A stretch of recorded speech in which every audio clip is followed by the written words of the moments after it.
vô tình đã cuốn trôi hạnh phúc, em cũng vô tình ra đi bỏ mặt anh. Đã bao lần anh ngỡ đã quên, nhưng trong tim này hình bóng em dẫn đây. Mất em rồi anh sẽ sống ra sao?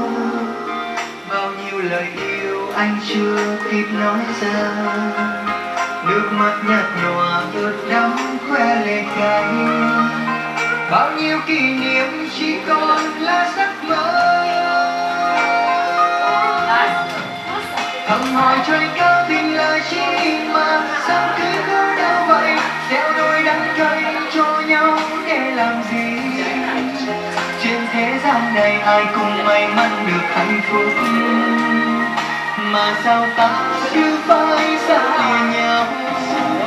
Đoạn đường phía trước còn chông gai và em cứ bước tiếp đi, nếu đã hết yêu câu níu kéo cùng bay thôi. Chúc em hạnh phúc trên con đường đầy mưa bay, dù rất đau đớn anh sẽ luôn mỉm cười.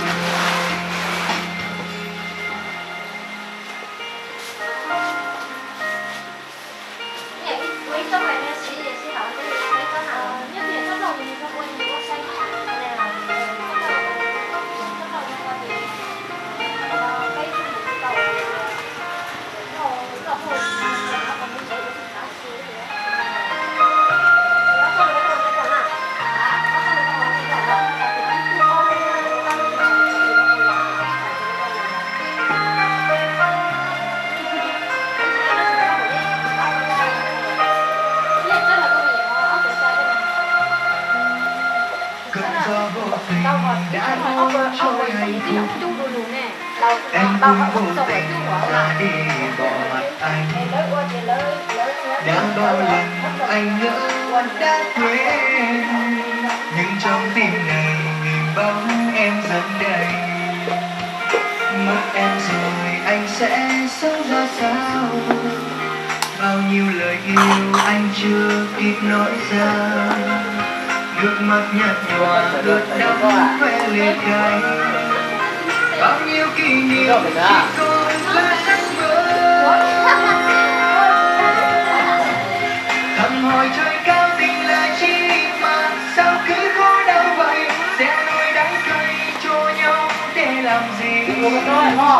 Trên thế gian này ai cũng may mắn được hạnh phúc, mà sao ta cứ phải xa lìa nhau? Đoạn đường phía trước còn trông gai và em cứ bước tiếp đi, nếu đã hết yêu câu níu kéo cùng bay thôi.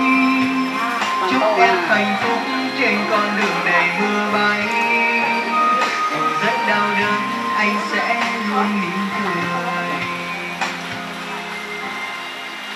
Thầm hỏi trời cao tình là chi mà sao cứ cố đau vậy, gieo đôi đắng cay cho nhau để làm gì?